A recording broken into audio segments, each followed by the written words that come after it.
Class is in session. This is Professor Ganymede. In this video, I am finally going to go over my thoughts on the recent Overwatch patch. So let's break it down. Alright, so we have the November 15th patch. We got the introduction of Sombra into the metagame. And I'm sure by now you guys know what her abilities do and all of that. I've had some experience playing with her in my games. I'm not actually sure how she's going to affect the meta. So once once a little bit more data comes out on that, I might make a few comments. Let me guess. I'm just gonna guess out how it's gonna affect the meta. I think there is a few things that are possible. So with Sombra's kit, I consider her to be more of an offensive utility in the same way that Symmetra is a defensive utility. She's not exactly an attack character in the same way Symmetra is not exactly a support character, but she provides so much utility to her team, and her ability to hack health packs, deny the health packs from the enemy team, increase the healing she receives to her team, and her ability to shut down abilities like shut down Reinhardt's shield, and shut down Lucio's sound barrier, at least those within the range, and things of that nature, that she provides very good utility. So I think that we can actually, if Sombra is going to be in the meta, she's either going to be in the meta as the second DPS, or potentially she's going to take the spot of the second support. So instead of it be the two support meta, we're going to see one support and then Sombra. And why I say that is her utility, and you see in higher levels, you run Lucio, but primarily why you run Lucio is for his speed buff and for his sound barrier, right? And then a little bit of healing. But her ultimate is so strong that she can essentially do the same thing that the speed buff can do by making way for her team to actually push in. Things of that nature. Now, and also denying health packs is also really strong, and just allowing her team to gain more ground, because if the enemy team can't retreat back to a health pack, that puts them in a less of a defensive, it makes it so their defense is less effective if they can't retreat back to a health pack. So it really limits their space. We're probably going to see her a lot on King of the Hill maps as well, because her ability to shut down health packs is going to be pretty huge. It's going to be really important when it comes to flankers, like a Tracer, like Genji. They rely on those health packs, making it so they can't just go to a health pack and they have to actually come back to their team to a healer in order to get healed, or go way out of the way to actually get a health pack. Will be really useful. So we're probably going to see her a lot of King of the Hill. We might see a little shift in the meta, though I'm not sure. We can see no shift in the meta, and I wouldn't be surprised either. Okay, so now let's go down to, so I got some general updates. That's for the that's for the PS4? Oh, PS4 Pro support. Some experience changes, whatever, don't care about that. Hero balance changes. So we got dealing damage to things other than players, no longer charges ultimates. Cool, that's cool. I didn't know it did, but, oh no, I guess I did know it did, but these characters are around so infrequently that it wasn't really something that I cared about. But this ultimate costs have been increased by 25% for all heroes. This is going to be a huge effect on the meta, and I'm going to actually, I wonder, I feel like I should make it into a different video. You know what, whatever, I'll go over it now. What I'm going to do, I guess I'm going to make this into a longer video. But basically, the effect that it's going to have on each hero is going to be pretty huge. It might actually take a few people out of the meta. So what this is going to mean is that heroes who had a, kind of a subpar ultimate, they're going to be made better, because ultimates are going to be made more important. But in the way they're going to be made less important, but in a way they're going to be made more important as well, depending on how it's used. So people like Roadhog, a lot of his use comes in his ability to get hits. It doesn't come in his ultimate. His ultimate's good and all. It can be good, but the fact that other people don't have these game-changing ultimates means Roadhog is just going to be that much, that much better because he just hooks. Same thing with Winston. Winston's ultimate is kind of like, meh, whatever. It's not the most game-changing thing in the world, which means that this is actually going to be good for him because less ultimates going off means his kit, second by second, is going to be that much better. But this is going to hurt a few characters. The supports, notably like Mercy and all these supports, just going to take longer to up their ultimate. Why is she that color? Anyways,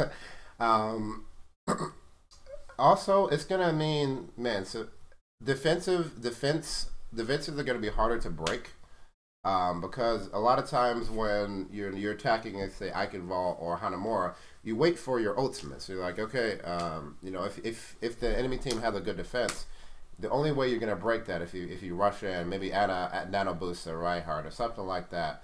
But now it's gonna take that much longer, which means that doing damage on Lucio has become more important. So I'm probably gonna make separate videos about this, even though I'm gonna talk about it now because this video is gonna be very long.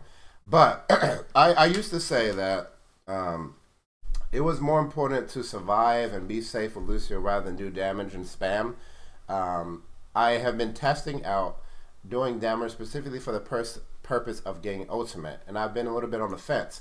But with these changes, I have now swayed with the specific change to the ultimate that Lucio now needs to be shooting in order to build his ultimate as fast as possible.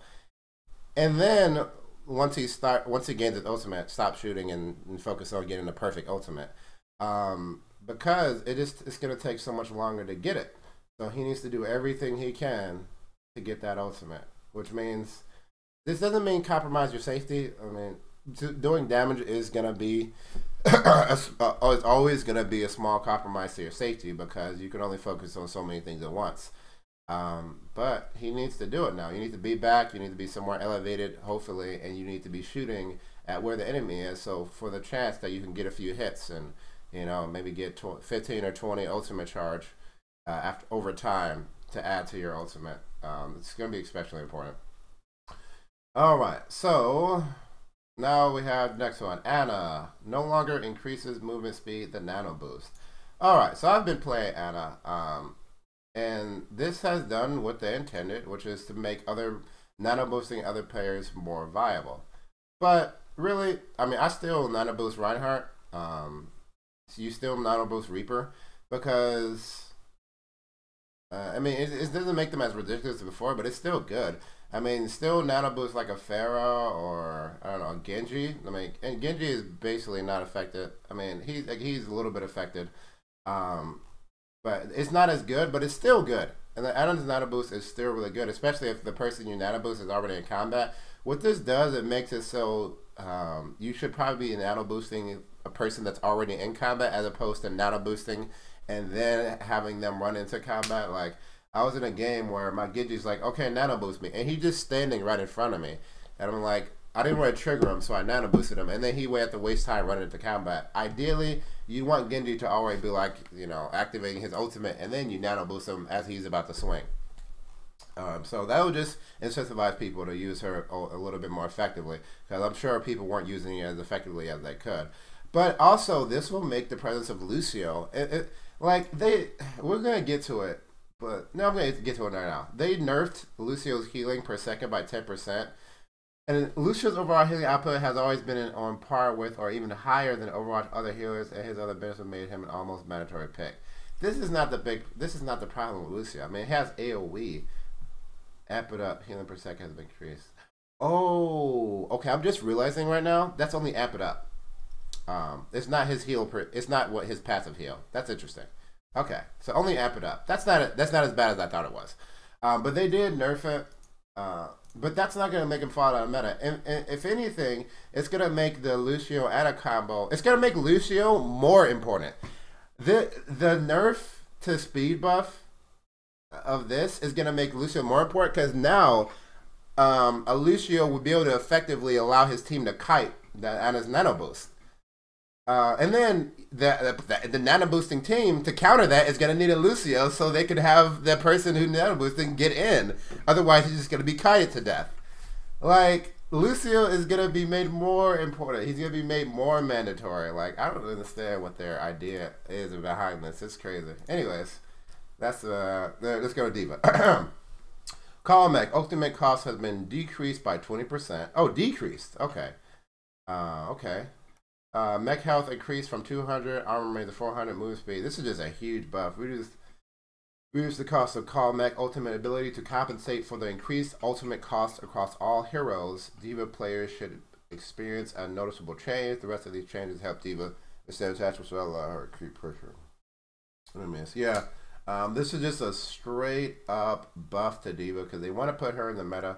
I mean, usually you don't see a lot of Divas because she has to contend with Reinhardt. And Reinhardt's, he's just too good. His 2,000 health shield is just too good. His damage is just too good. His ultimate is just too good to have Diva contend with her. Because it's usually like Zarya or Roadhog, and then you have your main frontline take. Because Zarya and Roadhog don't provide an actual front line. And then you have Winston as well in some maps. And Reinhardt wants to usually contend for the same fight, and Diva just didn't have... She just wasn't good. This is going to make it so she does more damage.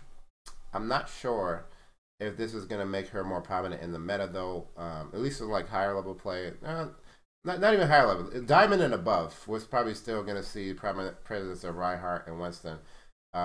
Diva may contend for the second spot, though, with Zarya and Roadhog. Especially because we got the Zarya nerfs, and we're going to go into that. Projectile barrier gain from barrier decreased by 20%. Power gain from barrier decreased by 20%. This is not going to make her fall out of the meta. I don't think, because she's just still good. I mean, it just makes it so you need a higher skill. It just raises her skill cap a little bit. But people who are already good with Zarya are not going to be hugely affected by this. They're still going to be really good with Zarya. So let's say you did two really good barriers. Now you go to 80% as opposed to 100%. So I don't think this is going to make her fall in the meta. I think she's still going to really good. So Diva's going to have a hard time finding a place because her defense matrix is just objectively worse than Reinhardt's shield. And even in a way, what's his bubble? But definitely Reinhardt's shield, because Reinhardt's shield just blocks a bunch of stuff that Diva doesn't. Reinhardt's shield blocks another enemy's Reinhardt's barrier. Reinhardt's shield blocks Roadhog hooks. Those two factors alone would completely make Diva outclassed. So I still see Diva struggling to be in the meta. We went over Lucio. Amp it up. Ultimate cost has been increased by 10%.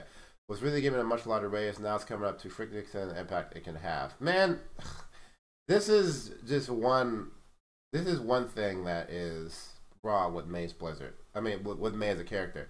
She is too effective. She is, like, her presence on games is just cancerous, especially on attack and defend maps.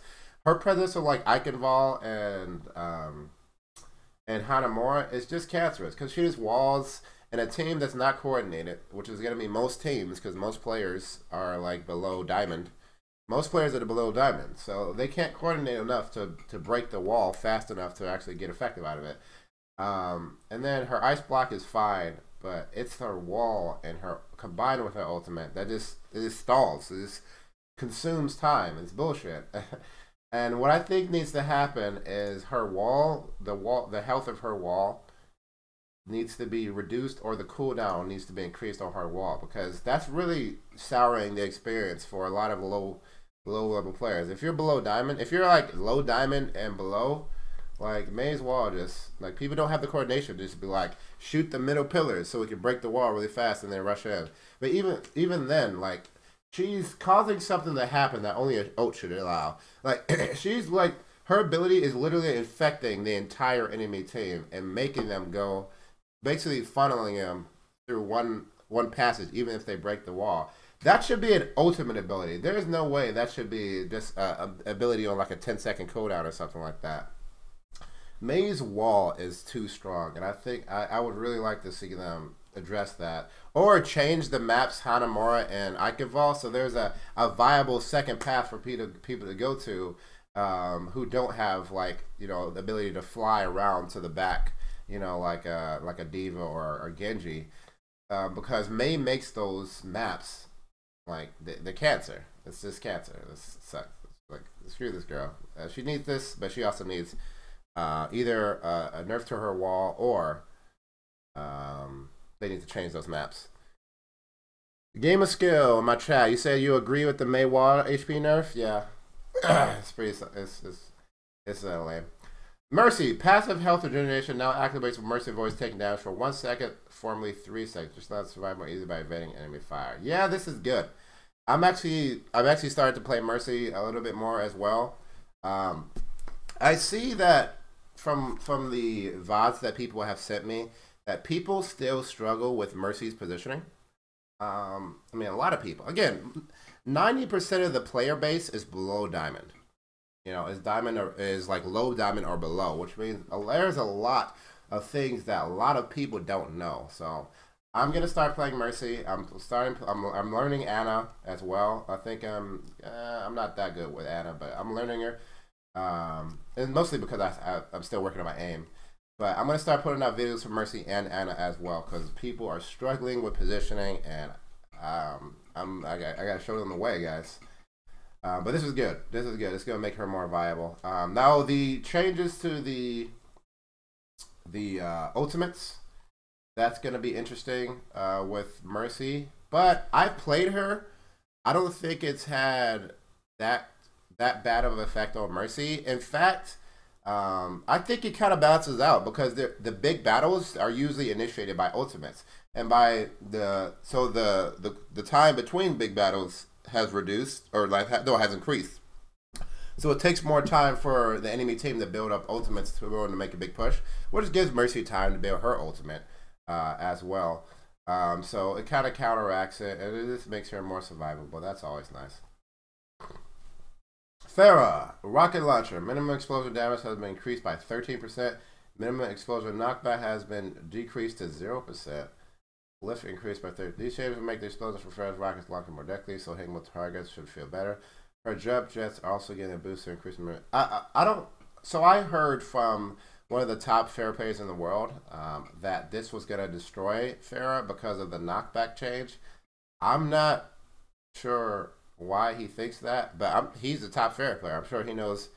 Yeah, I'm definitely sure he knows way more about Farah than me. So I'm not even going to comment on this. I'm just going to tell you what that person said. 76 bullet damage increased from 17 to 20. Maximum bullet spread 2.2 to 2.4. Soldier 76 damage felt a little low when compared to similar heroes. This increase affects both his normal fire and his ultimate. So this says we've actually started to see a lot more soldiers, because he does a ton more damage. Like 17 to 20 that's a lot. That's a lot per bullet, and he shoots really fast too.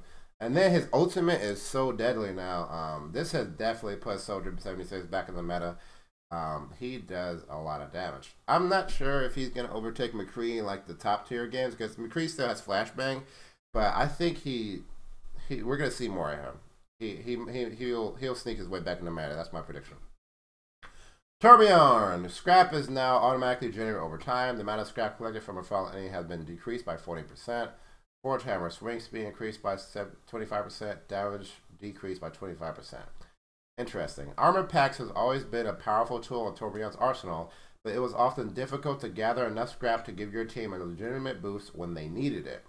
Conversely, if a team held on long enough, the scrap collected from falling enemies was often able to generate so many armor packs that enemy teams have a difficult time turning the tide.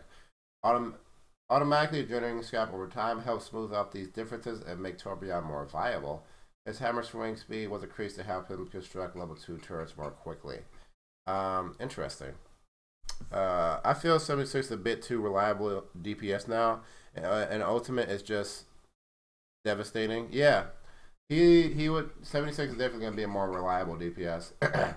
I remember back before there was here there was like the double 76 comps before like the McCree was like super ridiculous. And those were like Soldier 76 doesn't have a counter. And I'm hearing like the damage he now does to Reinhardt's shield is really, really, really high as well. So we'll see. But Torbjorn, I'm not sure. I don't think this is gonna this is gonna make Torbjorn a part of the meta at all. I mean, his turret's too easy to kill, but now you don't get ultimate charge from killing the turret. So we'll see. I'm not gonna make a huge comment on Torbjorn. I want to see a pro team use Torbjorn correctly. I want to see it. I'm gonna hold my tongue though on that. Widowmaker, Venom Mine. Explosion no longer damages the player who places the mine. Okay, I didn't know it did that before, but okay. Widow's Kiss. Charge rate increased by 20%.